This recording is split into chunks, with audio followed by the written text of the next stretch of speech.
Hey everybody, what's going on? Welcome back to 5 and 5. We are at week 6 here. I'm Matt Dunn. This is Deemer class. We have some exciting film clips to run through today. We're going to try to stick with our newer format of 5 clips, 5 minutes of breaking it down and beating the clock. So we had some good games this past weekend and last week. We got some good footage to go through and excited to get it started. How you doing tonight, Deemer? I'm doing great, man. It's cool. 6 weeks in, I think there's been a lot of awesome lacrosse. It's starting to you're starting to see some teams really take their identity and some guys, really start to separate themselves, but also I think some great battles, within different conferences. So I'm excited to see things keep shaking out, and I'm sure you're pretty pumped about the Terps' big win over Rutgers. Yeah, I am. It's interesting. The one bummer about the season is that you kind of see a lot of the games restricted of who can play who. But the other cool thing right now is you're kind of getting really early action of this ACC, and Big Ten.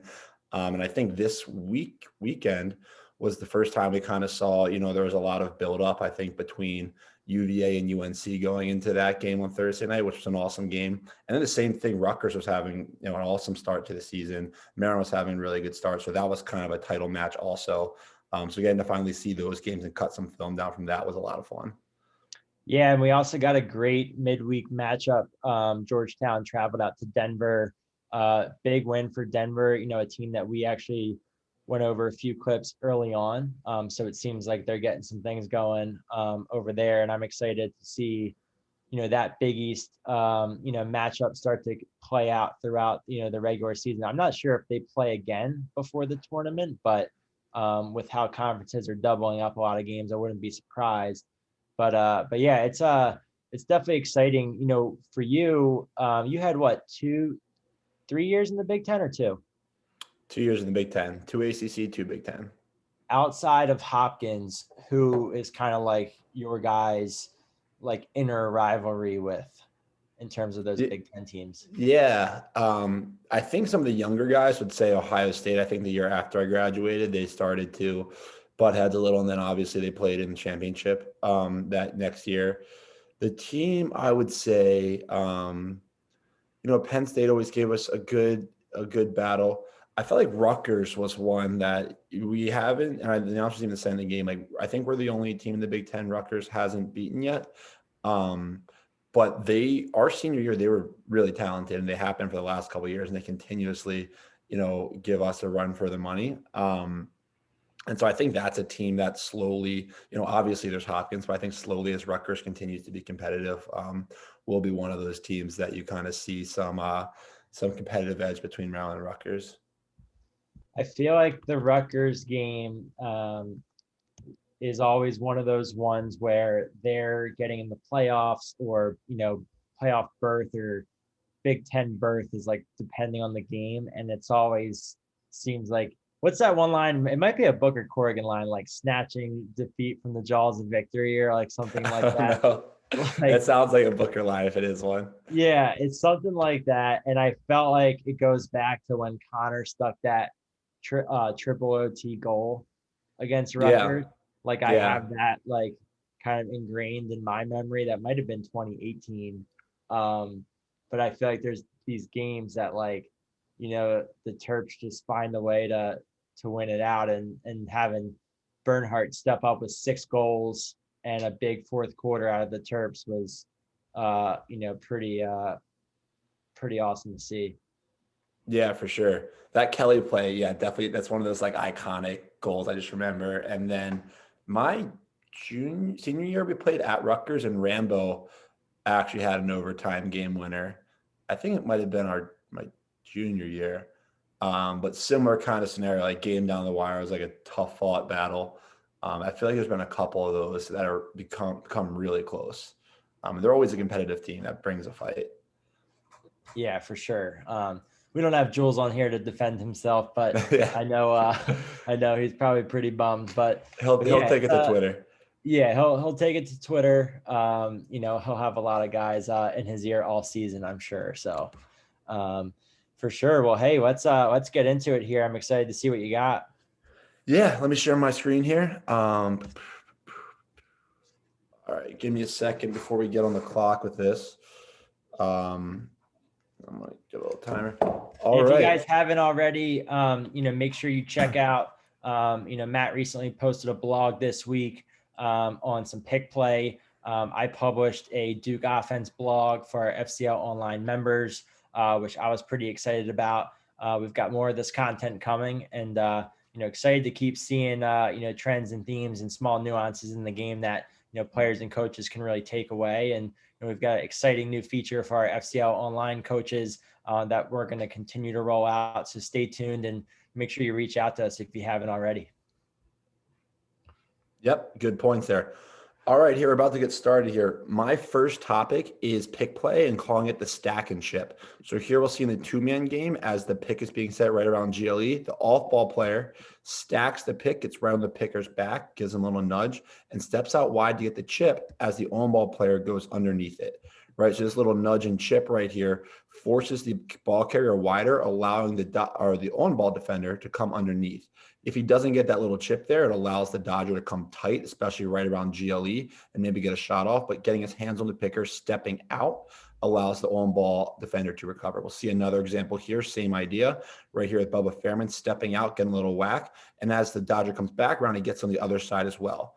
A couple keys here to be cautious of are that when you step out, you got to be careful about getting slipped. One reason it's nice to do it right here around the hashes in GLE is you're not in a huge danger of a slip zone right here and more danger of him turning the corner. So you can see what defender comes under to take an angle. He stacks chips, gets back. Same thing on the other side, quick reach, but goes and makes sure he dives right on the cut there. And that is all. Nice. I think you nailed it.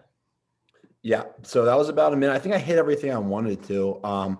Maybe a little subtlety here is like one thing this stacking actually does and is interesting. I might go to the first one here is even when the guys don't give him a real nudge with the pick, just being there doesn't allow, sometimes pickers like to drift in a little, just having presence here. He's not blowing them up off the line, but just standing here doesn't allow 34 to drift in tighter. And the tighter you can set this pick to the crease, obviously, the tighter the ball carrier can come off it. So just being here, you'll see he forces the pick slightly wider. And as he does that, he forces the dodger outside the hash, dodgers to change his angle, not tight to the pick, coming around, allows the on ball defender to recover.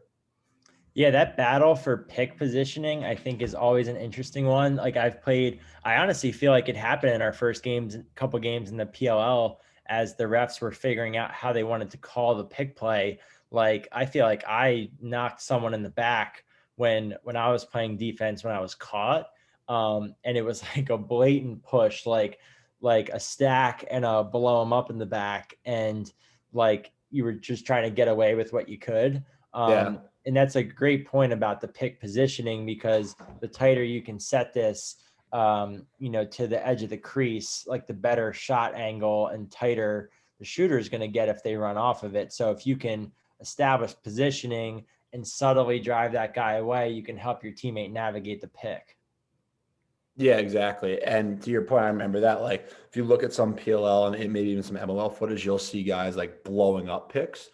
And even like I remember back when we were playing some D1 stuff at Maryland, guys would really take guys' momentum and keep them going down another yard or two. And until the ref would tell you not to, you kind of could. We'd play Hopkins and they'd flop like crazy and be in the ref's ears over it. So we couldn't really touch them too much. But you kind of just nudge guys down, and all of a sudden a pick that might be set, here is set there. And that makes a big difference because now the dodge 2 yards deeper has to widen out and you get a little hedge off that.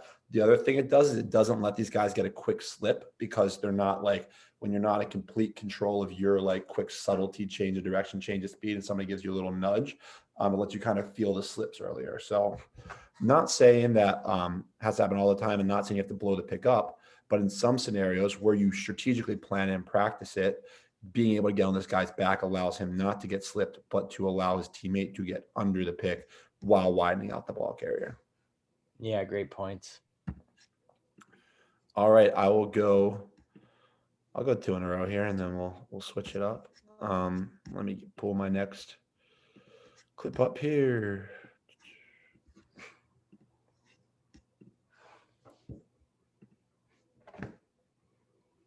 All right. All right, this next example here, we're going to talk about hammering the roll off. Now, this happens a lot in both man down and invert. First, we'll see invert defense with UNC versus Carolina. Now, what we want to look at here is that Carolina set up an invert D. They have their slider here, on ball here, back pipe right here. Notice as the ball gets thrown back, the back pipe dives down into this roll off right here, or this slip, and is able to kind of hammer it and meet the ball in the pass. Why that's nice is that these pull passes happen automatically a lot, and this guy can kind of time up his approach from behind the goal here. And this guy right here wants to catch this as tight as the goal as he can to turn the corner. You can catch him off guard. In the next example, we'll see Hopkins here doing against Penn State's man up. As Penn State carries across a man up, their back pipe is rolling off. Same idea. Hopkins is able to meet the ball in the pass and widen that ball carrier out and really messing up the flow of the offense. So we call it hammering the roll off. And as this guy rolls off the crease right here, he's expecting a quick catch to turn to feed or go. And if you can meet him there, you can really buy some time back. Nice. I love this second clip. This is like, when you look at the two high Penn State guys going in for that seal to set up a step down shooter. I mean, Yeah, you can kind of see like if this guy's kind of in no man's land right there, he catches it and he's probably hitting that guy or the slip or maybe the back pipe quickly, right? There's kind of three guys he could see. Yeah, and Matt, I'm going to talk about sealing the rotation in my clips, and this is the same idea, trying to seal this outside player who's going to be rotating out. And then once he fights outside, he's going to slip and look for the ball. And because they hammer the roll off, the feeder Right. can't chop and make those looks. Honestly, it's a good technique in, man down, slide rotations, pick play, transition, when you're kind of like little messed up behind the ball or you're short a guy. If you kind of sit back and let good teams pick you apart, there's a lot of options, right? And if this guy stays on the crease right here, sure, he's covering that guy, but he's kind of in no man's land as far as how much value he's adding. But by getting here right now, he saves all three of these options. They could essentially be completely open or have one guy cover them because this guy has to move away and can't get the feet off. Now he's, 10 yards behind GLE and outside the hashes. And Matt, would you say that for young defenders that are watching, do you think this is a balance of, team scout and technique, or you think this is something that you would encourage, like as young guys are playing pickup, as they're playing summer ball, as they're playing individual events? Do you think this is something they could opportunistically look to do and not sacrifice the integrity of the team?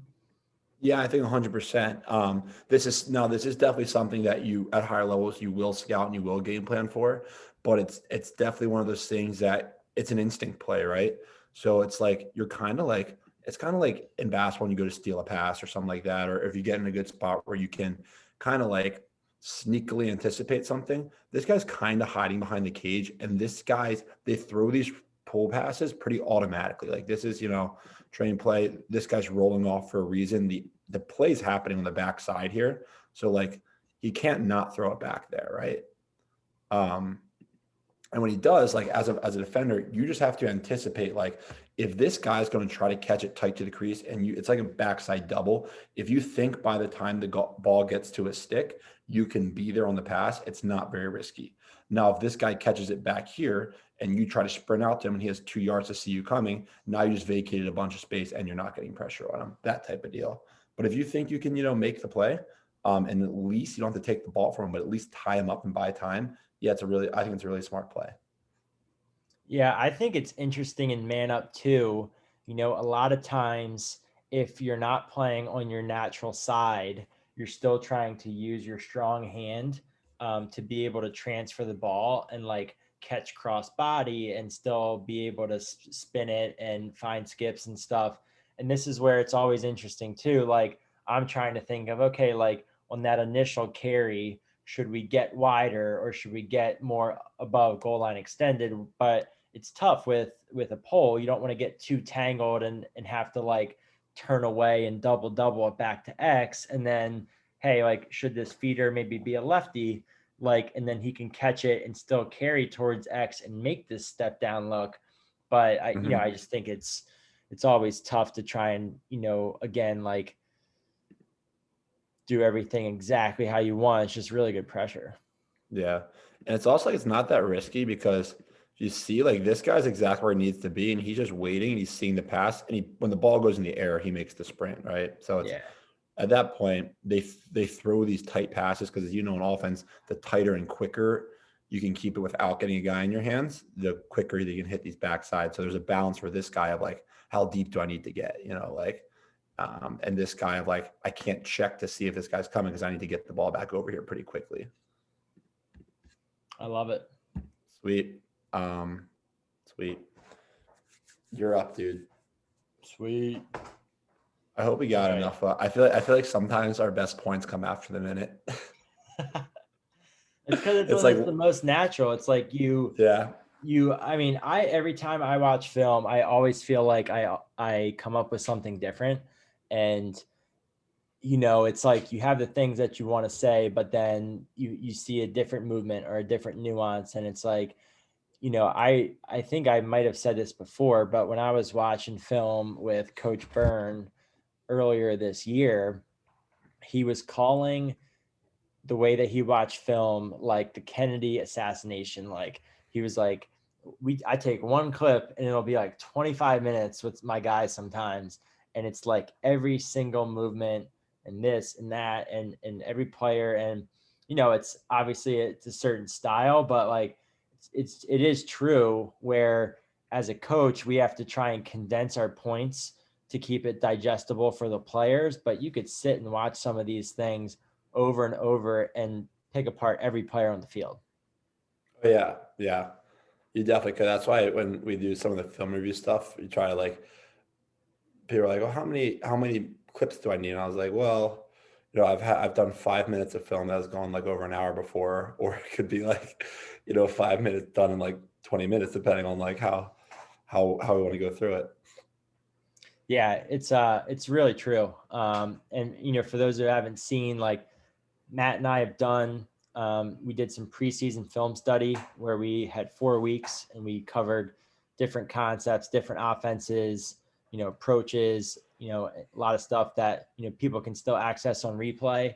But also doing some of our individual remote sessions for players. I know, Matt, you do for your defensive guys that sign up, you do more, team film study and watching guys play in more of their defenses. But I also do, some more on the individual technique side, but then also wanting them to see how this stuff applies, in a team and game setting too. So, I think that's so key for these guys because we've always found that, how much high school film are you actually watching, with your team? Like it's not that much. And if you want to be a legit college player, you have to be studying film. And so it's been pretty cool to kind of build out that tool for the players that sign up for it. Yeah, absolutely. All right. So let me get my timer going here.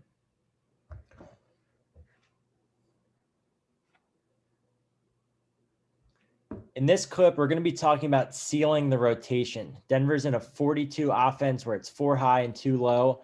They get a backside cut and a top player filling. And what you're going to see here is on the redodge as the ball swings through X, Jackson Morrill is going to seal the defensive rotation.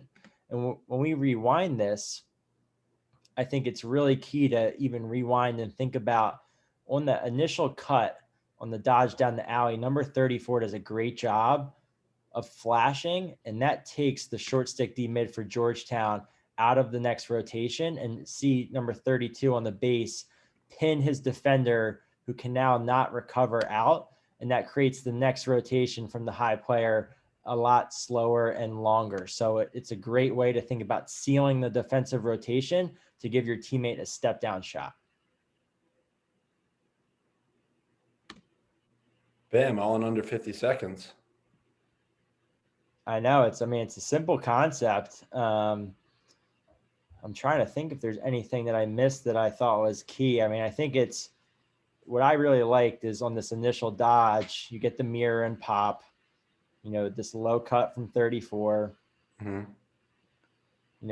work the matchup, no slide from Georgetown, but on this redodge, that triggers the slide, and then 34 hunting the ball inside.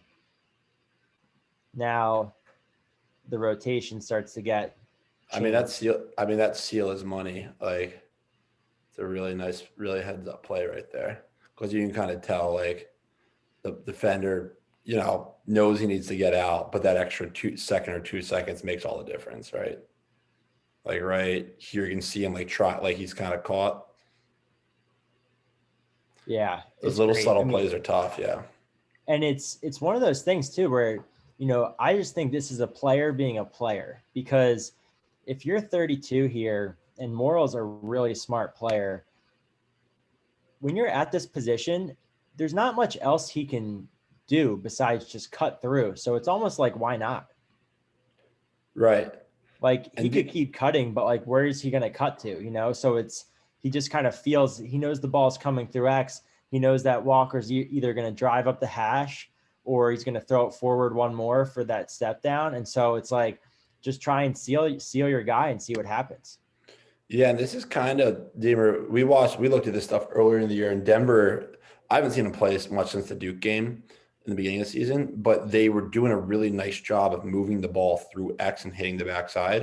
And this is one of those examples where Georgetown is sliding from the crease to the low dodge, but also has their X defender, the guy covering X, above the cage. So now they're sliding from the crease, so they need backside fill, but they also are plopping their defender at X above the cage, so there's an easy outlet at X still, right? So those are kind of like the two factors of, hey, if you're going to slide from the crease, and this is specific, but if you're going to slide from the crease and you have a team that moves the ball through X well, maybe try to get out there with the X defender, because you're not going to need the X attackman, because you're not going to need to show as much because you're sliding from the crease already, and that doesn't allow them to move it through.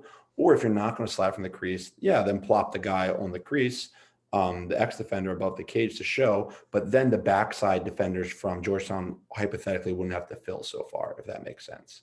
But when you do both, you have a guy above the cage, easy outlet at X, and you're sliding from the crease. Now you have a lot of responsibility to pull over to the middle of the field and an easy transfer through X.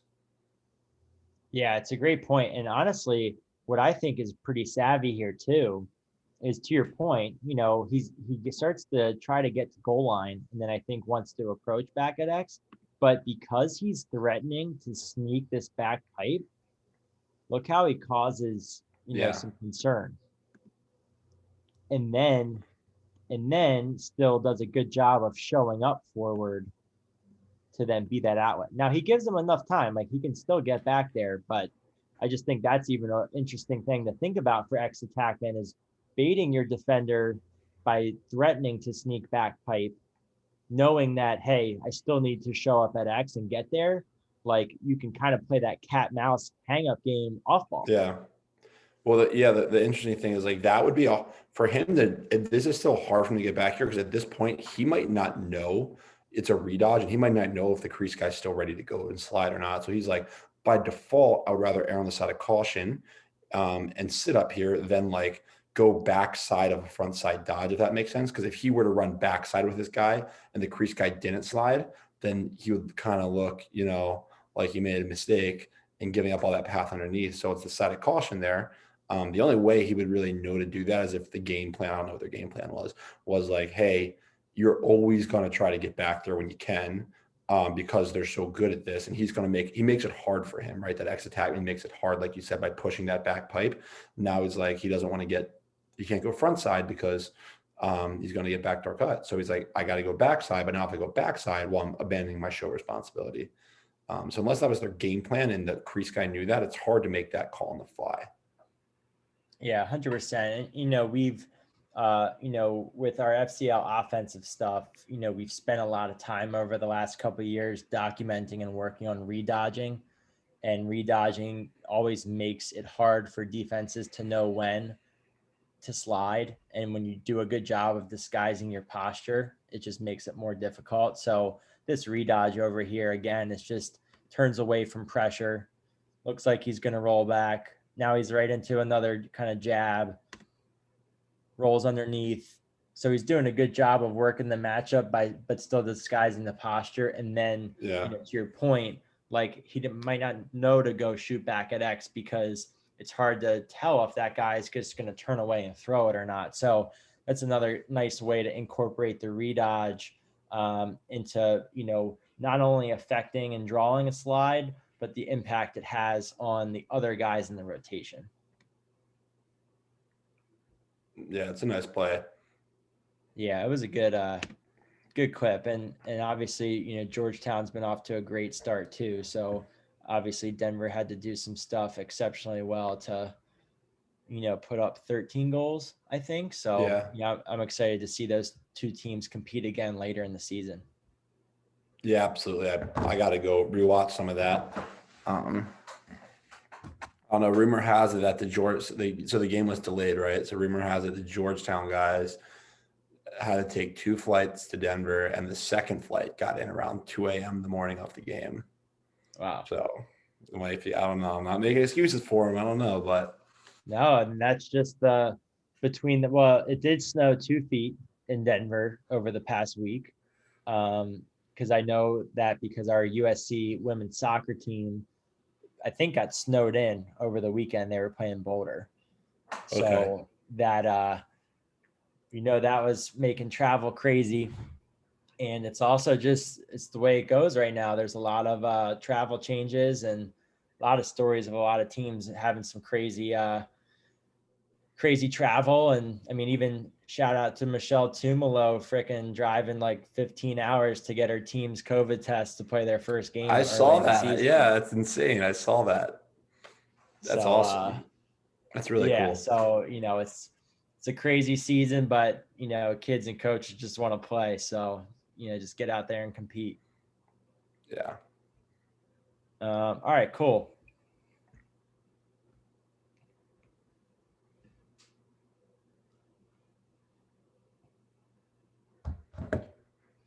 In this clip, we're going to be focused on what we call an off-ball fill. This concept happens when a player fills over to the ball carrier and gets ball side, and it usually leads to a step down, or in this case, an on-the-run shot when our teammate is attacking the pass.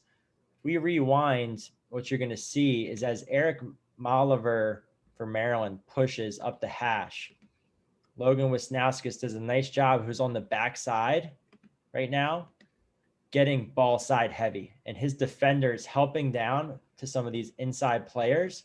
And by getting ball side and attacking the pass, he changes the angle of the approach for the Rutgers defender and allows him to get his hands free. This can lead to a step down shot, or here he's able to turn the corner, catch on the move, and get downhill.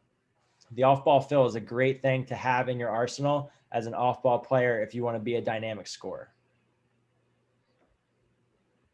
Nice work. This clip, if this actually props some things in my mind, because this is really tough for defenders. And it's this idea of like, especially when the ball's behind the cage and there's action above the cage. I'm just such a big fan of holding spots and passing guys along.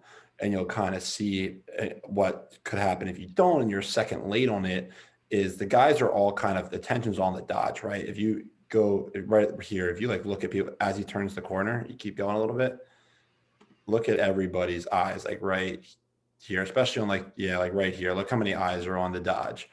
So as Jared starts to cut through here, his man's a little late going with it, and the cross guy covering Logan there is a little late as well. Whereas if those guys kind of talked, like Logan would be kind of filling in right into where the guy who was covering Jared standing. Right. It's hard. It's really hard. It takes a lot of like awareness, communication, and discipline to execute that. But if you look at like some of the best, most buttoned up defenses out there, a lot of this off ball action, you're going to cut right into where another guy is accepting a cutter versus like constantly chasing guys around. Yeah. I mean, that's like what we focus a lot on offensively, is if someone's leaving a spot, we want someone else, basically filling into it, or eventually like overloading an area. But that's like a lot of these motions off ball, kind of lead to similar action. So, a lot of times too, and this is kind of looking like a little 2-2-2. A lot of times if you're getting that ball side guy through, he might be cutting through, he might L cut, down into space. Here he cuts through to give space for the Dodger adjacent, but then that leads to the lefty filling over, for that ball side look.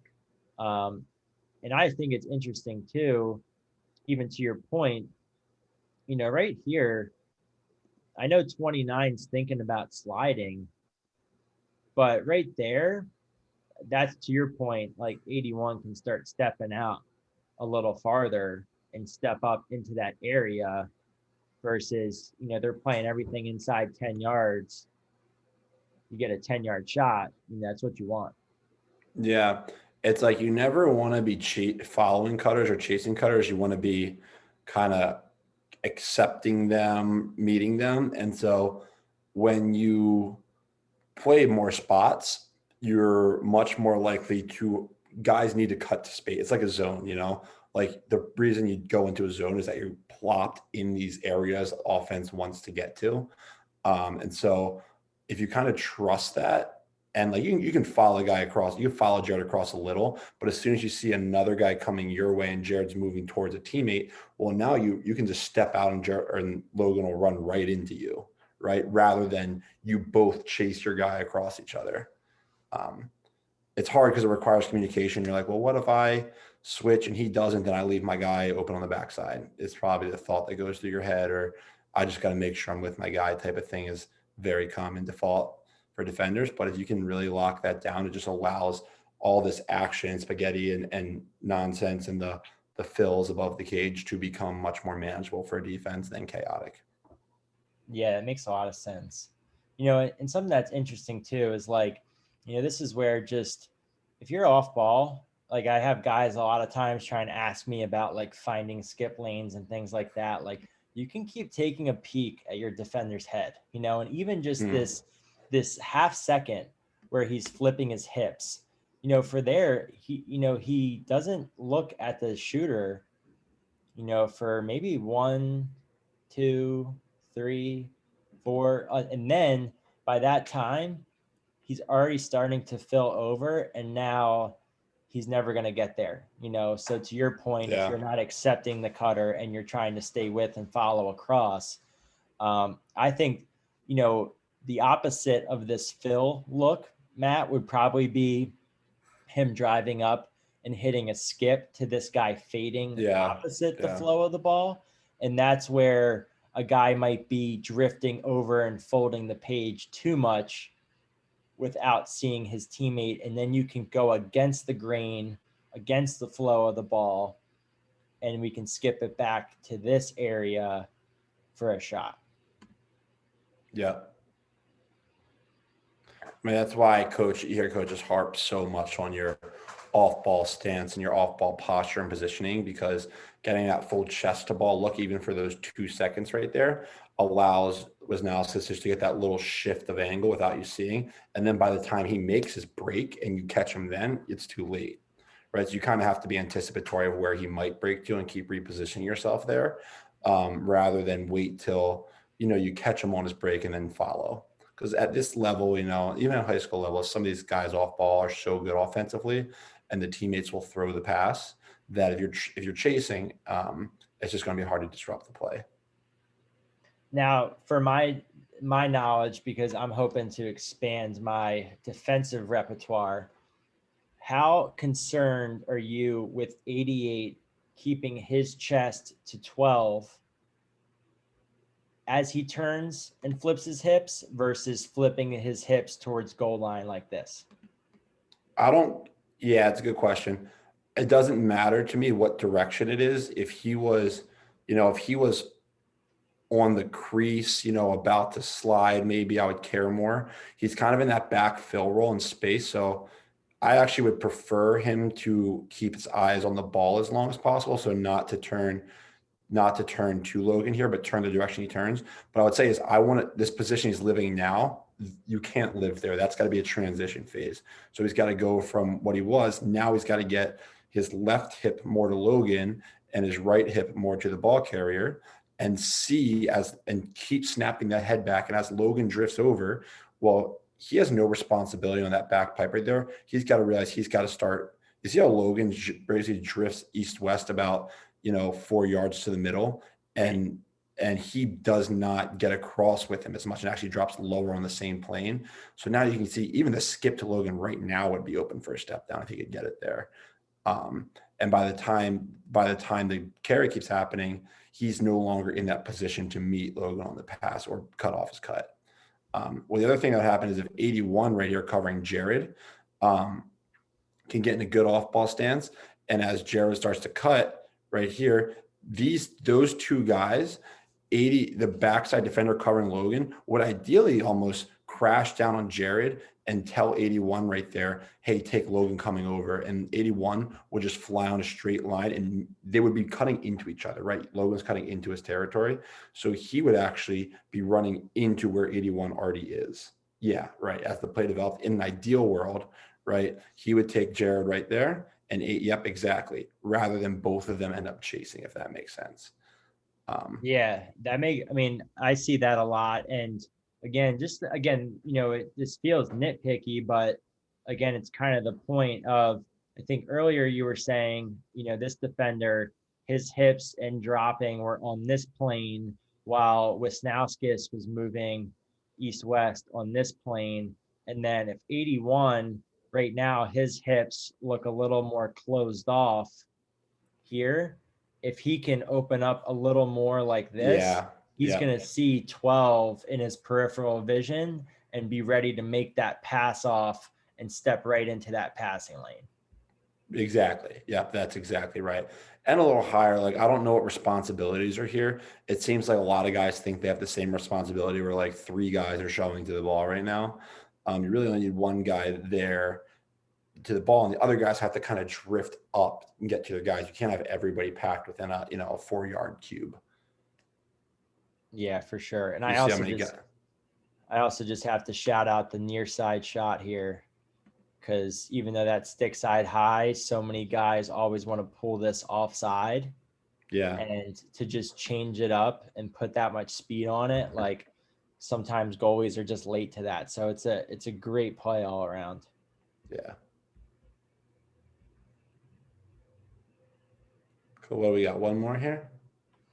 How about I don't know if it was Kyle Devitt, or maybe some other guys. Who were they shouting out, Makar or Grill? Maybe it was Grill before the game. Then some guys were talking about Makar being maybe the best defender in the country after the game.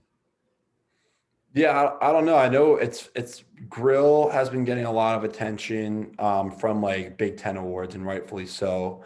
And Makar has been, probably until Grill transferred in, taking the number 1 matchup. And now they've been playing teams with 2 pretty good attackmen, so they kind of flip back and forth. They've both been having phenomenal years. I've actually really enjoyed watching their defense play.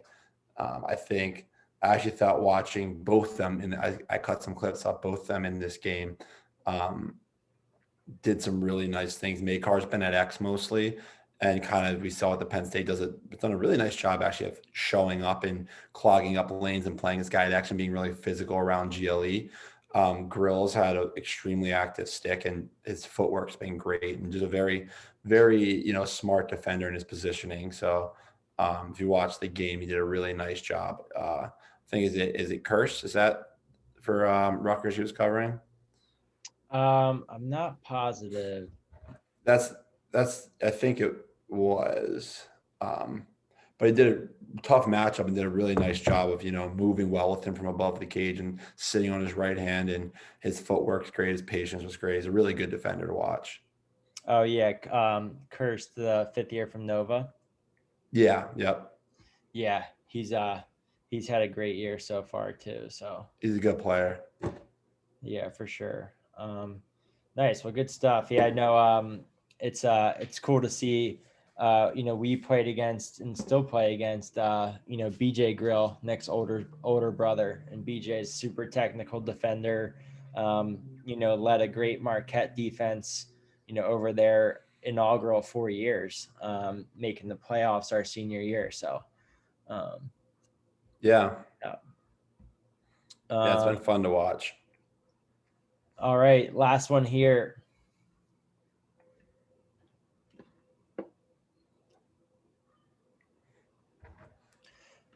All right, so I wanted to throw in some pick play here, and we're going to see some razor action with a slip. And you see Wisnauskas slip up, change of direction at X, and then getting a nice step down forward. And so what I want to highlight here, again, showing the razor pick, but slipping because of having a pull matchup.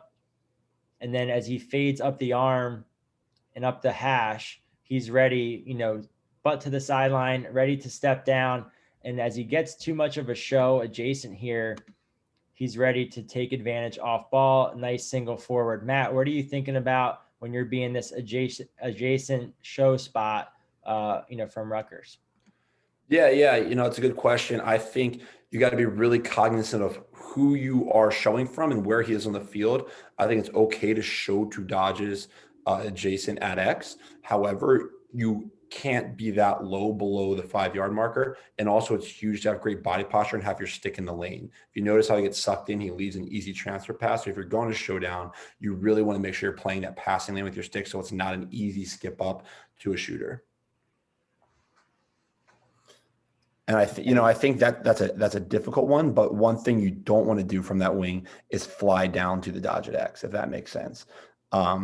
You can kind of jab down and hedge, but if you see kind of like that off-ball posture stuff we just talked about, getting your chest fully to the dodge doesn't allow you to see Wisnauskas here. But if you can get that hip to the dodge and your stick up in the lane and kind of get more in that passing lane, well, Wisnauskas is going to have to kind of move around the lane a little bit. It won't get that like pure step down from 10 in the hash.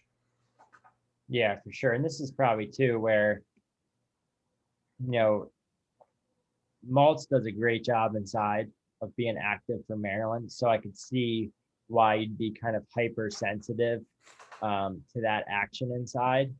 But then it takes him out of position, for that ball side step down. And just a nice job of 12 too. Like I think I said stretching up the arm, referring to the 8-meter arm in women's lacrosse.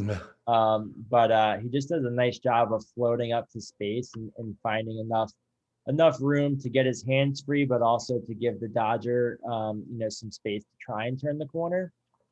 But yeah, I think you're right, because it's also like you might have to give up something, right? And maybe this up the hash contested shot, even though I think this is Kyle Long, he's a baller, honestly. But yeah, it's good, man. But Wisnauskas from 9 or 10 with a strong hand, like it's also like you got to pick your poison at times too.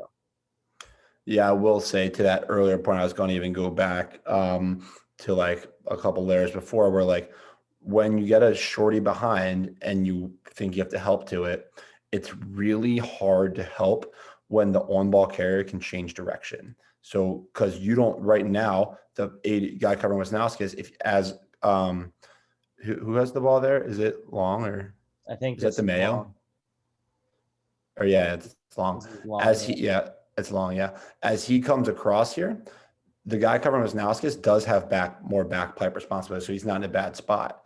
But as he transfers back, now he's got to get back out, and somebody else would ideally the new backside would crash down if you want to slide from the crease, and the guy covering Wisnauskas would start to get out to Wisnauskas. But when it happens that fast and the guy can change direction back and forth, it makes it very difficult to decide where you're going to kind of fill, help, and show from. Yeah, this is a big time goal too. 2-goal game, 12 minutes left in the fourth quarter. I think it also just, what I like too is, and I was looking at a few other clips that I was debating for our segment, just speaks to guys' willingness to hit the simple forward passes, and be ready to hit it early enough versus like just scanning the field for skips. It's just nice recognition, and then he gives it up early. Like it's hard to teach some of that, and it's hard to get, young players sometimes to see the simple forward where you always want to look inside. You want to look through, like you're thinking home run, but it's a great play and great dodge. And I love how they use that razor pick as, a way to honestly change the angle of the dodge so that when he carries across X, now this short stick D midi has to navigate the back of the crease. Yeah. Yeah, it's All one of right, those man. ones. Well, good I stuff. don't. Yeah. Yeah, I don't know what their invert plan was, but if you're going from the crease, you can just keep them going that way. It's all better. But yeah, man, good stuff. That was a lot. Those were some good clips. Yeah, for sure. Well, we're gonna put these up. Um, and I'm fired up to see him come to fruition. Who do the Terps have this weekend? What's this weekend? Who do they have? I feel like I know it, but like I don't. I don't. It's not Ohio State. They've played everybody, I think, right? I think they've run through the Big Ten: Hopkins, Ohio State, Michigan, Penn State, Rutgers. Um, I feel like it's Ohio State, but I'm not sure. I could be wrong. Um, I don't know. Who's Duke Yeah, it got? looks like so they got Ohio State, then Rutgers, then Penn State, Michigan, Ohio State, Hopkins. So Ohio State this weekend. Yep, on the Cool. 20th. Um, Cool. that should That's be a what I good thought. one. It seems like the Big Ten's been some good battles. It has been, man. I think I saw Coach Tierney after the Denver Georgetown game say something like, somebody quoted it. He's like, yeah, the good thing is like we're getting better. Like the bad thing is like so is everybody else, or something like that, or like they haven't shown their best yet. Which it's interesting because I think a lot of teams, based off how the season started, will continue like evolving. So how you saw like, you know, Maryland play Ohio State the first time or Hopkins play Ohio State, I think it will be.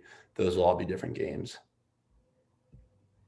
Matt, before we break it off, you're coaching with the Loyola Dons, both of our alma mater. Give us a quick season preview. I know you've got the Boys Latin Lakers coming up next Tuesday. How are you feeling about the squad? Yeah, man, we got the Lakers coming up. I feel good about it. We just had we're kind of just getting started in the last couple weeks, so not a ton of time together. The good news is we have a really core veteran group of guys, especially on the defensive end. And I'm just really happy for the guys to get back out on the field, after last year we kept cutting short. And we have a pretty good lineup. So one MIA game a week is the plan. Very talented league, talented conference. So I feel good about it. We got some really good players on defensive end. So if you see us giving up 10 plus goals, I think it's fair to blame it on the coaching. Sounds good. Well, I'll keep an eye out. Excited to watch the Dons and great stuff tonight. Yeah, man. Good stuff. All right, I'll see you.